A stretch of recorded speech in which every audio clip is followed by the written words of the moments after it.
Good day everyone. Today I will discuss the chapter 5, which is the food preparation process. What is mise en place? Mise en place is French for putting in place and is used for preparing kitchen equipment and food before serving. Mise en place, which began being used in the late 1880s, is most commonly used today in professional kitchens, cooking shows, cooking classes, and restaurants. Chances are that you have probably used this method of cooking before, but you weren't aware of the term associated with it. The term mise en place is a phrase that also references the discipline and organization that a good chef practices in the kitchen. If you try this process, you might find that it also saves you a lot of time while you are cooking. As you cook, slowly integrate the practice of mise en place with which you can potentially make one of the most stressful cooking situation breeze. So this is the example of mise en place sheet. The importance of mise en place in the kitchen by making sure ingredients are prepared and workstations are organized before you begin assembling a dish. You'll save time. And not only will you waste fewer precious minutes completing prep work, but you'll also eliminate unnecessary steps or duplicate work in the kitchen. Cutting techniques. It is important to follow the instructions because using the proper cutting technique will affect the dish's cooking time and will help ensure the food cooks more evenly and maximize flavor.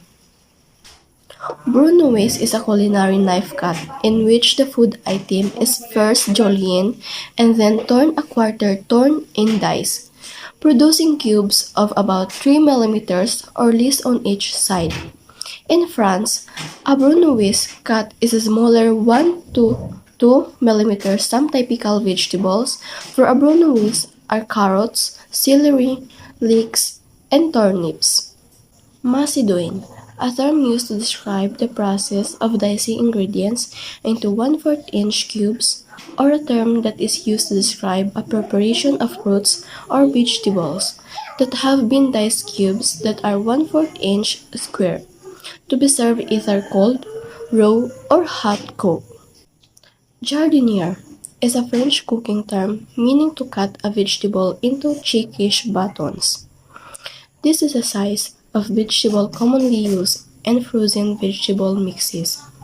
Peel and wash the vegetable, then regularize its shape into a rectangle or square by topping and tailing it and squaring off the sides.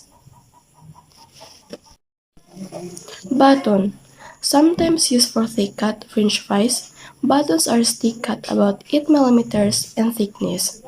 This is the largest stick cut and the intermediate step for the medium dice. Reserved for chunky stews, often called for carrots, potatoes, and meat to be medium dice, which is what you get after you chop the batons into cubes. Paisani, translating to country style. This common cutting technique, often used on vegetables, refers to slicing your ingredient thinly but keeping with its natural shape. Julienne allumette, or French cut, is a culinary knife cut in which the food item is cut into long, thin strips, similar to matchsticks. Common items to be julienned are carrots, for carrots julienne celery, for celeries remoulade, potatoes for julienne fries, or cucumber for naengmyeon. Pills are packed with beneficial nutrients. The amounts of nutrients they contain vary based on the type of fruit or vegetable. However, generally speaking, unpeeled produce contains higher amount of vitamins, minerals, and other beneficial plant compounds than peeled produce does. What fruits are peeling? Pineapples, papayas, mangoes, bananas, melon, and lychee are tropical fruits that you should always peel. These fruits have skin that are hard to chew and digest that are edible, Malkani says. Vegetable knives are used for slicing, dicing, chopping, and cutting large and small vegetables. They generally measure between 5 to 7 inches.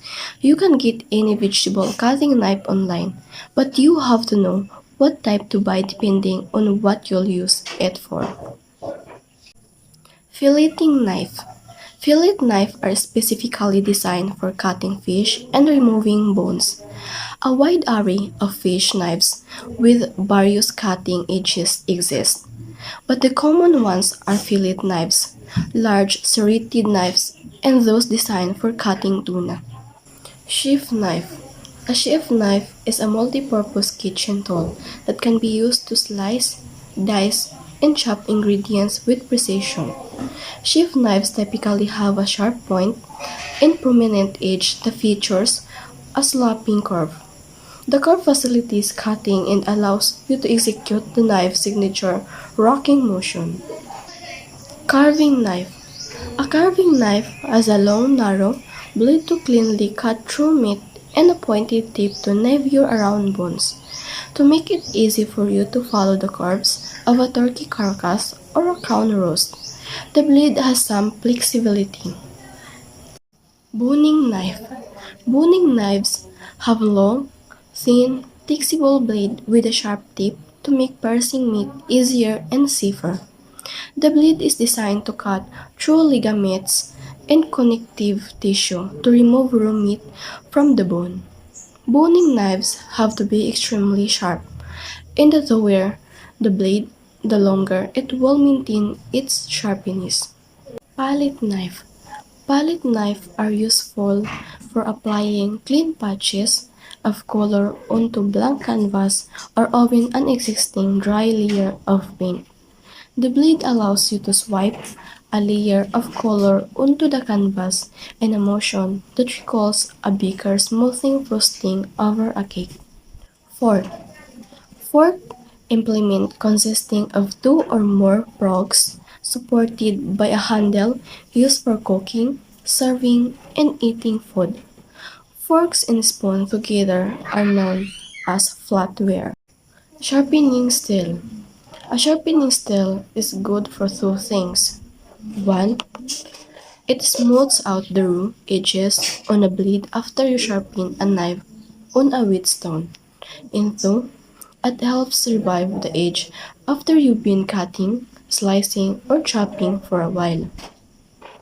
Sharpening removes material on the blade to produce a fresh, sharp edge. Sharpening uses a variety of tool options, including whetstone, also known as a sharpening stones, electric knife sharpeners, manual knife sharpeners, and serrated knife sharpeners.